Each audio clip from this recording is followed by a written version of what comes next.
folks. Welcome to episode 9 of Give Me the Remote. It is Saturday, the 30th of June, 2018. Last day of the financial year. Everyone getting ready for tax time tomorrow. Tax time at midnight! I'm Sheridan, and I'm here with my sprightly, tax-loving co-host, John. Tax is the greatest bargain we have in society. Alright, so this week, I think we'll review Dunkirk first up. Yeah, so... Netflix? Is it on Netflix? It's on Netflix, so it's free. We've been looking at this and thinking about renting it from Apple for probably 6 weeks and never quite gotten around to watching it. I did see it at the cinema though, so...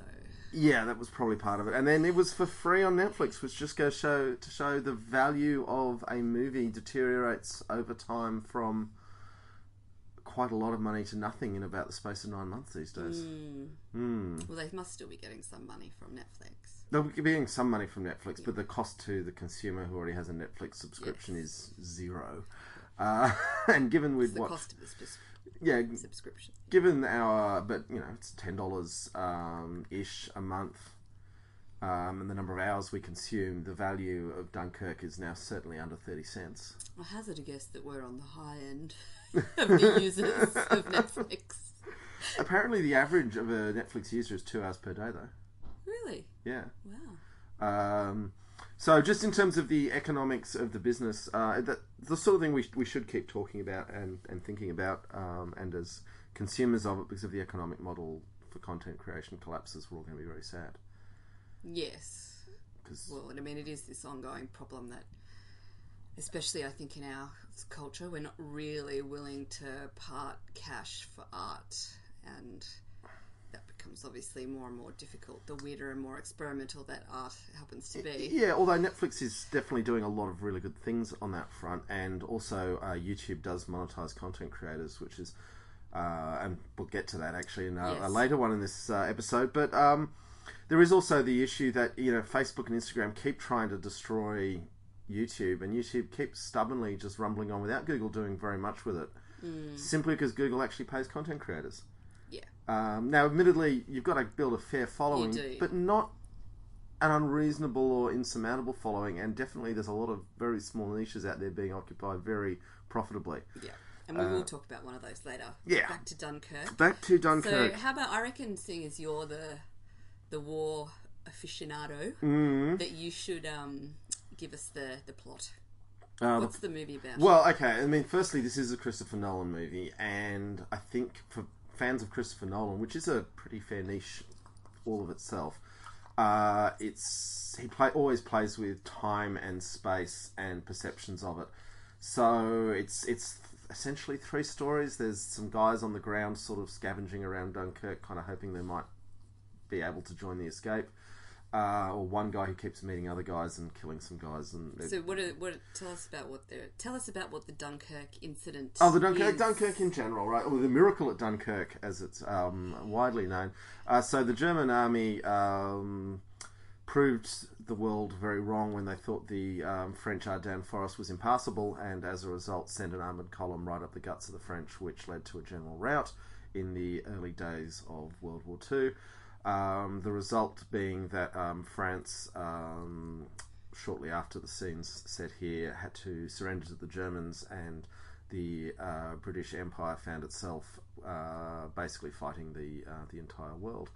But at Dunkirk, a surrounded British army of 300,000 troops was evacuated, although their heavy equipment was left behind, and there is an argument that the 300,000 troops weren't actually particularly useful without their heavy equipment, and might have been better left where they were, leaving the Germans to have to feed them. But that's sounds like a controversial opinion. But yeah. Well, look, I mean, the guys who go through the economics of these things, you know, the Spitfire fighter plane is held up all through this movie. This is the glory of England and the shield against the evils of the Nazis. I have seen economic analyses, I grant you controversial ones, that say the Spitfire actually nearly lost the war for Britain because the cost to produce it was something like 4 times higher than the equivalent German fighter, and they were bankrupting themselves by producing this very expensive design when a cheaper design, like for example the Hawker Hurricane, might have not might have been a better use of resources. But getting back to Dunkirk, I was going to say I'm going to have to be constantly bringing John back to the actual review during this one. You asked me to give the overview. I know, but it's hard to keep you on the track with the war topics. Yeah. But this is depicting what was any evacuation is a retreat is one of the hardest maneuvers in the military world, maintaining discipline, maintaining order. Because everyone's freaking out they're going to die. Everyone's freaking out they're going to die. Your splitters are trying to scurry away at the edges. The roads are clogging up. They're very hard to plan for because you don't plan for defeat. Although it is worth noting that the British actually had started planning, not because they were expecting defeat, just because they were very good at planning. Had put guys to work, and women actually, to work planning the evacuation from Dunkirk almost from the first day the fighting started in France. So someone said, this could go really badly. Let's start figuring out how many small boats there are that we can commandeer and things like that. So a lot of work had actually gone into it, and it was always going to look chaotic from an individual's point of view, but if that work hadn't happened, the evacuation would have been rescuing handfuls instead of hundreds of thousands. So effectively this movie shows that evacuation from three different perspectives. The land evacuation, or the people on the land that need to be evacuated, now, sea and the air. A very fictional depiction of the small boats. Because there might have been a small boat that went over with its civilian crew. The reality was that almost all of them actually went over with naval crews. So that's a Nolan-esque flourish. Because, the main boat that... one of the major storylines is a father and his son just taking their regular little... it was sort of... It's not a very big boat. Yeah, the father had some leisure boat. The father had an Olympian view of the war. Man, he could see further than the Prime Minister was that day. And he did that. He's got that very British stiff upper lip. We'll just get it done, son, with no emotion. Yes, well, there's a lot of emotion because he's saying we have to get it done.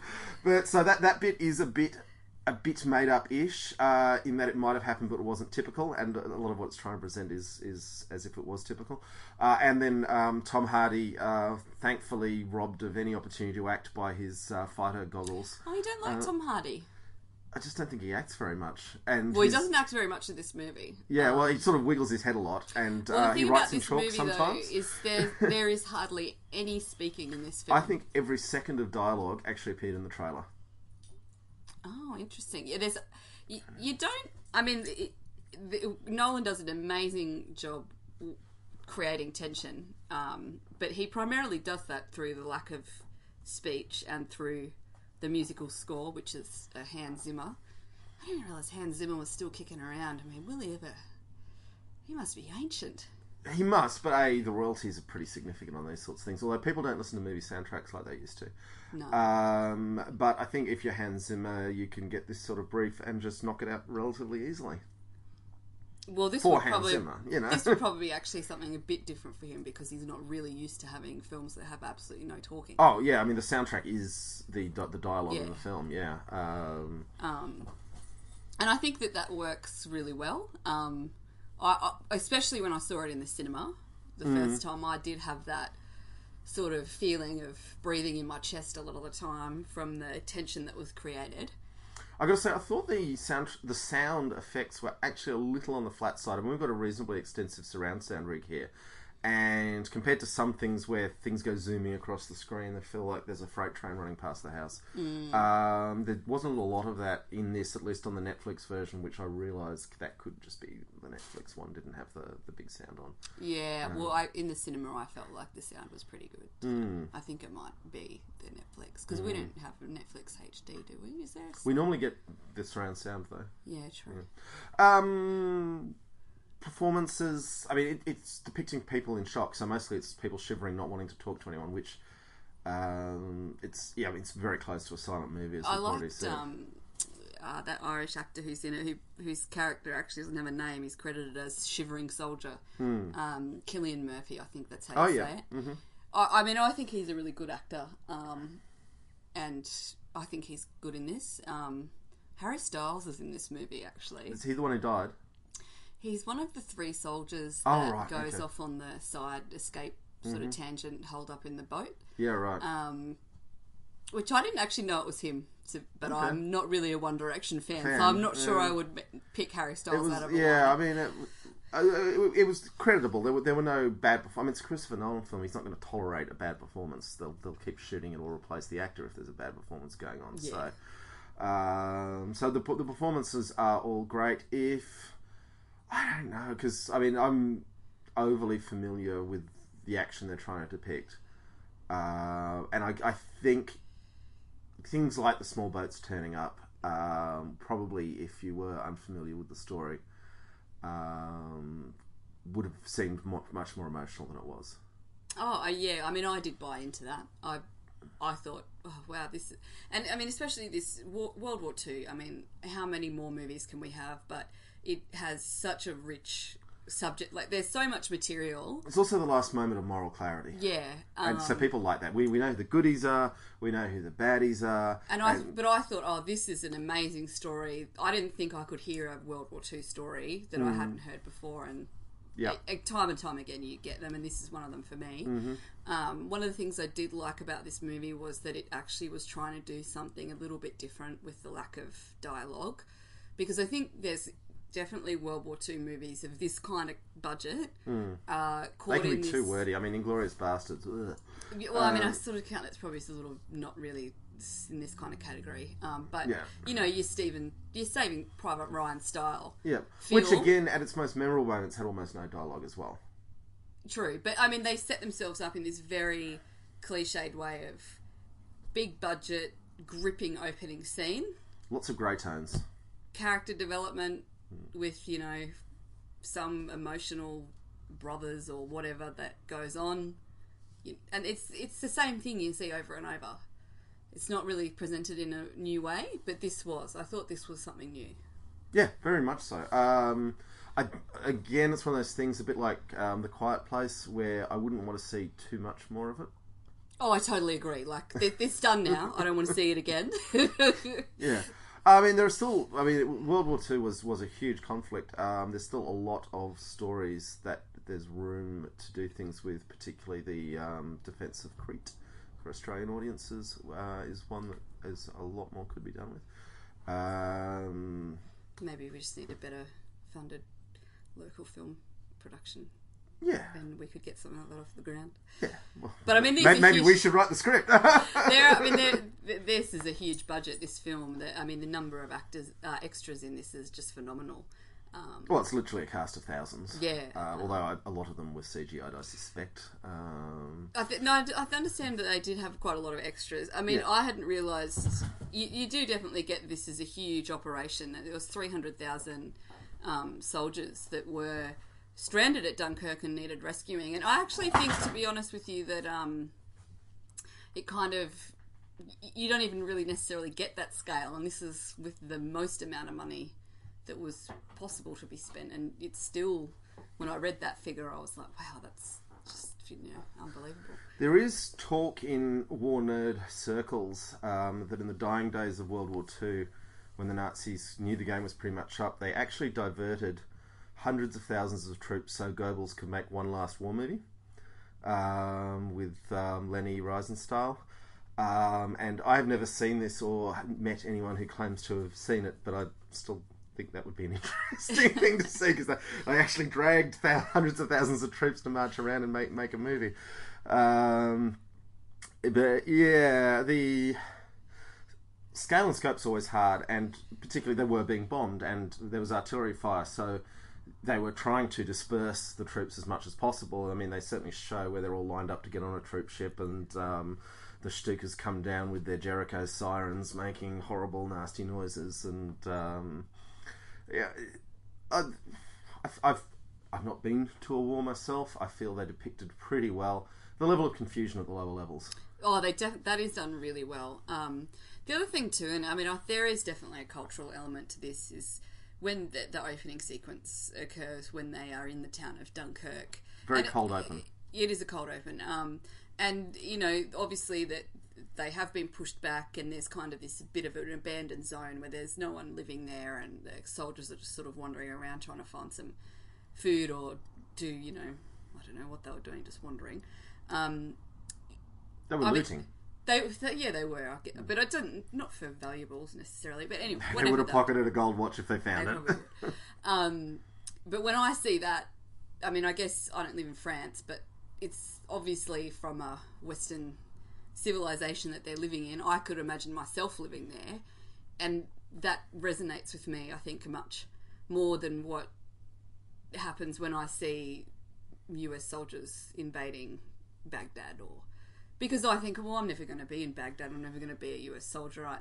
That the way that people live in Baghdad is a little bit different to here, and it doesn't perhaps resonate as much, and it's not as relatable. I mean, I still have sympathy and empathy for what everyone's going through, but these kinds of movies do speak to, I guess, my upbringing and culture and resonate with me a little more. Yeah, look, it's a truth that there is very little in the world as bad as an invading army. Even a well-disciplined invading army is still going to do horrible things to the civilian population, even when they have the best will in the world, which they rarely do, just because they've won and they expect to be treated like winners. And when your own side's just lost, you don't necessarily want to treat these strange people who speak a different language like they're winners. Yeah. So there's a lot of good things. I think we need to talk more about the Tom Hardy fighter plane arc, given that's a whole tripod leg of this endeavour. It is. The Chekhov's gun of the fuel situation. You might as well have just gone blah blah blah blah. Okay. So Chekhov's gun is a script writing critique tool, and it's based on the idea of I believe it was Anton Chekhov. Anyway, Chekhov, the playwright, said that if you're going to have a gun hanging on the wall in the first act of the play, someone has to do something with it by the third act. Right. So when they set up this whole, it's one of the longest pieces of dialogue in the whole movie. The fighter pilots talking about how much fuel they got in their tanks and how they've got limited loiter time over the beaches of Dunkirk. It's obvious people are going to run out of fuel. Yeah. And I mean, the whole of the closing sequence is landing the Spitfire on the beach. And I know you're not going to give away any spoilers, are you? No, not really. But no, like you can't give away spoilers. The whole thing's a setup. Okay, all right. We'll stop pursuing that. The aerial combat, it is very neat the way as the movie progresses, the people on the ground slowly get integrated into what was only a 1 hour fight up in the air above the events. And it certainly looked a lot like how I imagine that sort of fighting would have been. Possibly the distances were a little truncated, which is a thing you always have to do, is have the planes closer to each other so that they fit on a movie screen. But in general, enjoyable to watch. And certainly got, again, the confusion, the zoom and boom. Or boom and zoom. Boom and zoom. Yeah. Alright, what would you rate it? I don't think you can go less than 4. Yeah, I'd go 4 stars. I think just seeing a different way of presenting tension in war, I found to be very interesting and provided a different perspective. And the story was one I didn't know about, and it's a great story. It's just rich with so much, fodder for the screen. I would also like to say that at the ending, they feel obliged to use Churchill's famous "We'll fight them on the beaches" speech. But they do it via the media of one of the soldiers on a train reading the speech in the newspaper. Oh, yeah. And I thought that was... Well, that's what would have happened. Well, they all would have been reading it to each other. Yeah. I liked that. And I thought it was better than another... who's Gary Oldman, or who's the other one who's played... Anyway, Churchill has been played by probably thousands of actors since World War II, and we don't really need another one reading the same speech again. So I thought having a young soldier stumbling over the words, slightly bewildered, was a nice way to approach what is still... there are actually quite a lot of, and I think this is what I was trying to get at before when I was talking about seeing them in that French, living residential area, there's a lot of moments in this film that are just, quite human, but in a really subtle way, like speak to our humanity. And that example of the young soldier reading this newspaper, you really see, that would have actually happened, and you relate to it. Yeah, I think Nolan went at every possible opportunity to try and humanise the action, and they're all flawed. Like, there's no hero in this film, really. They're all flawed. Fighter pilot number one. Yeah, okay. And Dad on the boat. But he's flawed. He's a flawed character. What flaws does he have? Well, he wasn't very nice to his son about what they were doing. I think it's okay to be a little bit stressed when you're taking your little posy on off to a battlefield. But they're not. They're flawed heroes. They're human, real. They're real heroes. Like, they're realistic. No, heroes, they are realistic. And even Tom Hardy's fighter pilot number one probably was a fair approximation of what certainly a lot of fighter pilots how they would have acted in those situations. Yeah. Cool. Okay. I'm 4 stars too. So nice one. So what's next? Dirty 30. This was an Amazon Prime special.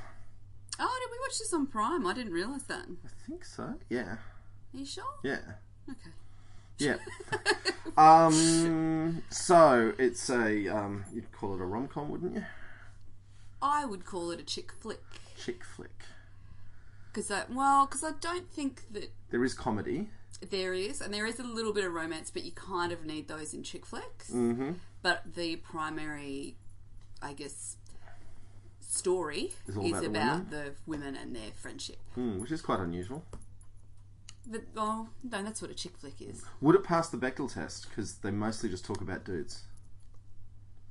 No, they have quite a bit of conversation about their careers. Okay. Alright. I don't know if it would, though, if in every scene they never talk about a dude. Well, there is a lesbian character as a main character, too. Yeah. So 3 friends. Yes. One who's gay, which I don't know why I have to keep pointing out why that's great, but that is great. Because that reflects probably more like friends I have.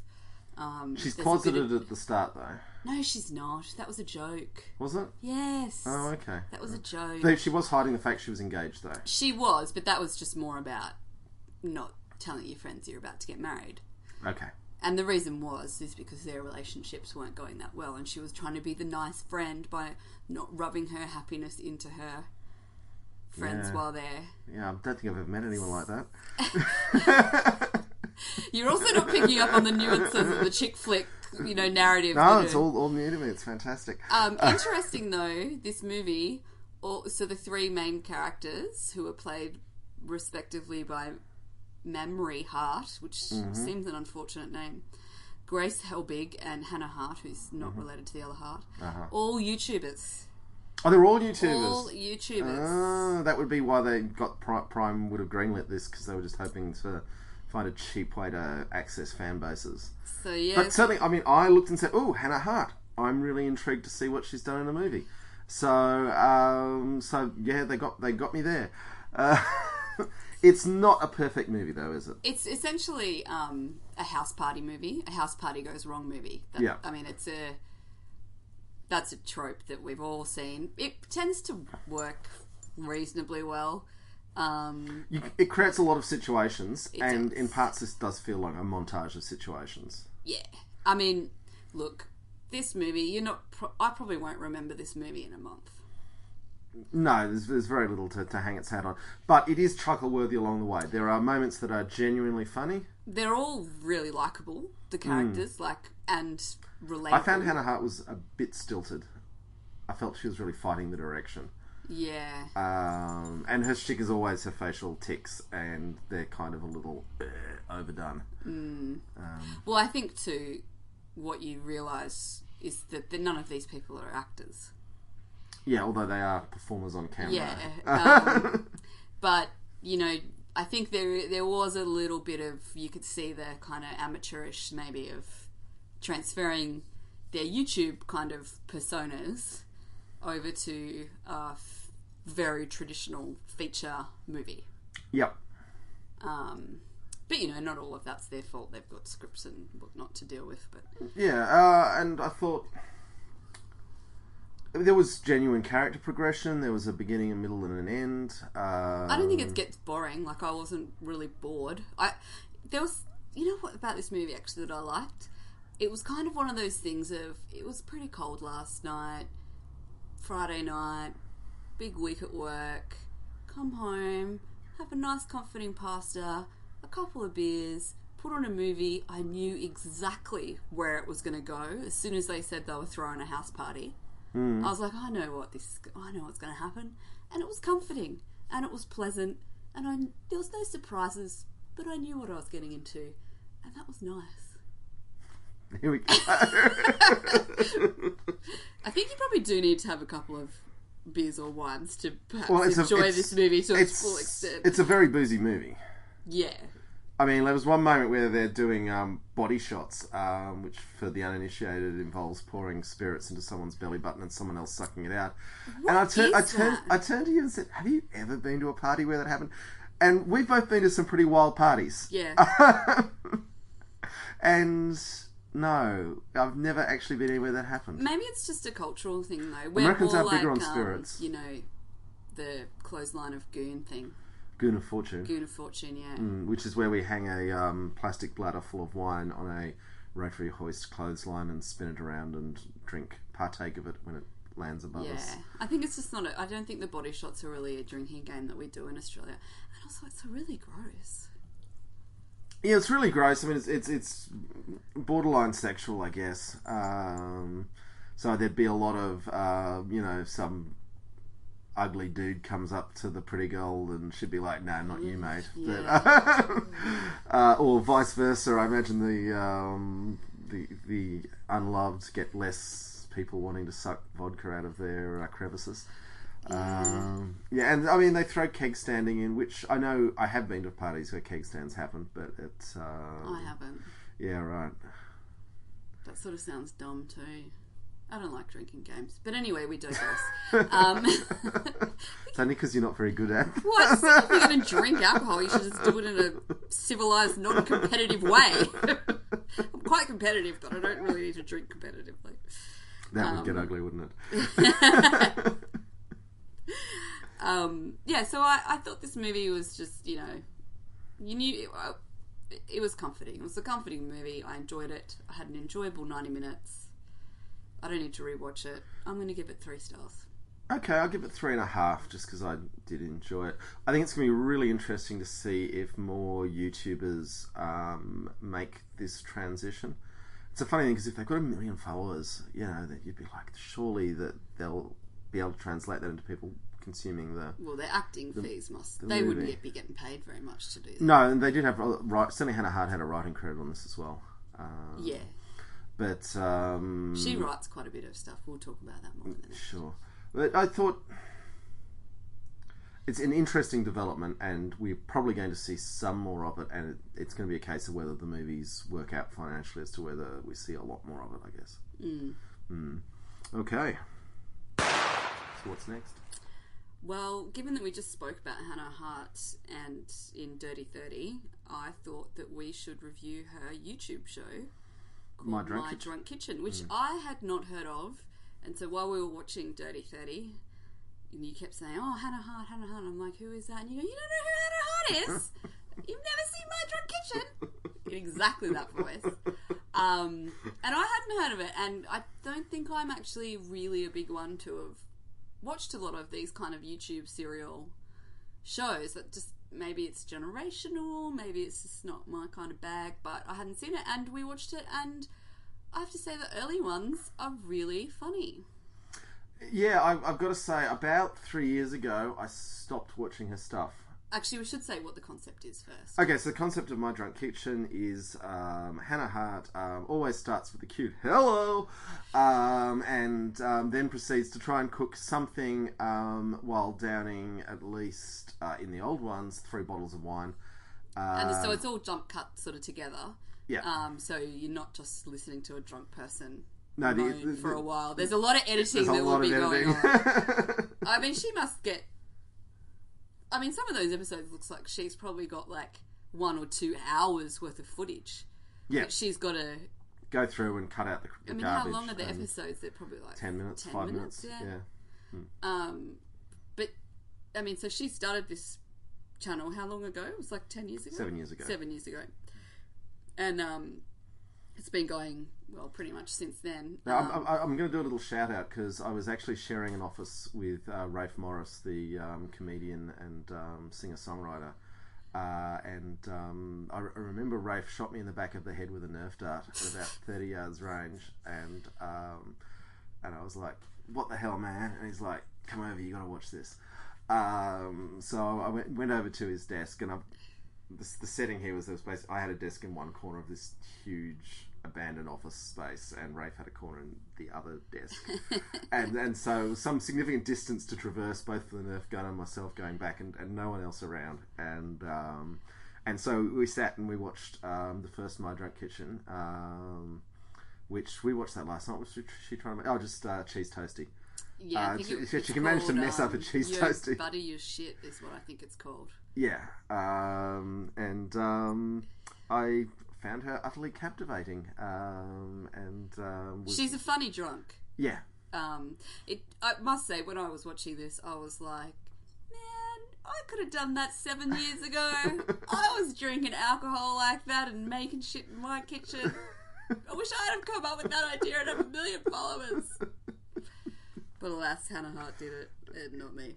And I would also say that is the main difference in success and failure in the internet space, is getting on and doing it versus wishing you'd done something. I mean, she did that one episode as basically a joke and got, like, very quickly, almost overnight, something like 80,000 views, which 7 years ago would have probably been quite a lot. Yeah. And within, like... That's still very good. I mean, she's got new videos up with only 8,000 views on. Yeah. So it's, like, within, like, a week, she'd had, like, another 100,000 or something, and YouTube partnered with her really early. And I guess that was because that was 7 years ago. You know, YouTube was developed as a platform, but it was that prime moment of when if you had something unique and different, you were the first one to do it. Well, you were the first one to do it because no one else had done it before. Yeah, you've also got to remember the copyright landscape 7 years ago was such that YouTube was largely being used by people to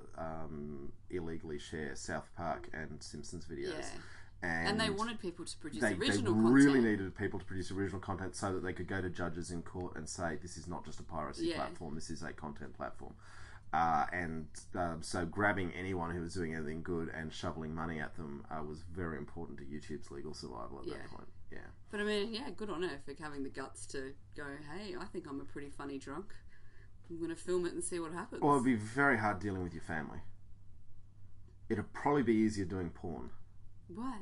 Oh, because because your family won't admit they've been on a porn channel, and B, your family, you're getting destructively drunk, and falling over and hurting yourself on camera. That's the sort of thing that families get really upset about.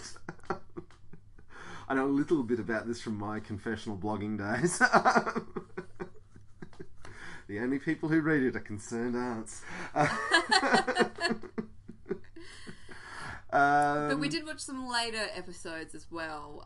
Some more recent The magic ones. is really gone out of it. And I can remember that point. The kitchens are way better. Yeah. She's definitely not drinking as much. Like, definitely. Which is probably a good thing for her. She barely finishes a glass, I feel, in a modern one, let alone the way she used to knock through multiple bottles. Yeah. And it just sort of lost a bit of that kind of, I guess, rawness, but also authenticity of just being a person that's, hey, I'm just like a drunk 20-something-year-old in my shitty apartment making cheese sandwiches when I don't have any cheese. Like, she's more polished. Yeah. She's got more money. I mean, to make a cheese sandwich with no cheese, that is a level of absurdity. I know. But it genuinely seemed like she went to make a cheese sandwich and forgot the cheese. Like, it didn't seem fake or... Yeah, contrived. Yeah, whereas I think the later ones seem a little bit more... Well, also, she was... In the early ones, she's someone with nothing to lose. Yeah, that's exactly right. And now there's a whole industry. Well, I mean, there was an ad at the beginning of one of the new ones of her new T-shirt line. Oh yeah, she's doing the whole YouTuber thing. Like and share, buy my T-shirts. Like, look, I mean, give me the remote T-shirts. They're coming soon. I was just like, yeah, you know what? I don't like you as much as I don't like this new person as much as I did that person that was in that first episode. Oh, the pro YouTuber is a desperate, ugly beast. Yeah. Although they, some of them are also making $80,000 a week, so I could sell a lot of myself for that kind of money.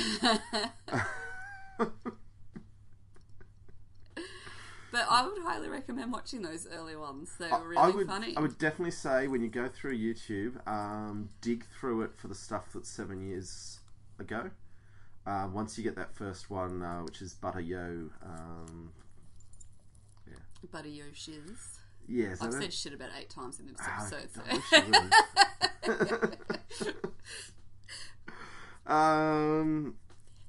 I did a podcast years ago with a friend whose mother listened religiously, and we got told off about our language a lot. So my mum knows, I swear, so it's fine. But there is explicit. Anyway, let's move on. You can nag me about that later. Sure. How many stars would you give the My Drunk Kitchen experience, which in our case was watching about 6 episodes? This is a difficult one because the early episodes are funny. I liked them a lot, but the later episodes I don't want to watch again. Yeah. I don't even want to watch more of them. Yeah. Having said that, there's probably about 3 more years of good stuff. So about 150 true. episodes in your future. So I'm going to go in the middle and go 3 stars. Mm-hmm. I mean, how far can that concept really go, though? I guess she's got 7 years of movie contracts. And 3 stars. I'm going to go 3 stars. 3 stars. I'll give it. I reckon no more than 3 stars, and definitely I can remember pretty exactly the moment where I just stopped watching. I was like, "There's nothing more for me here. The good stuff's already been done." Yeah. But if you haven't watched it, then there's a great deal of enjoyment to be had out of it, and she is a delightful character. She is. Yeah. So what's next? Nothing. That's it. That's it. Right. Wow. So I guess Dunkirk was a total sausage fest. I felt like I should have said something about that, but the thing is, I mean, how can you... I don't want to... I'm sick of having the nurse in the movie just to have a woman in there. It's war. That back then, they were all dudes.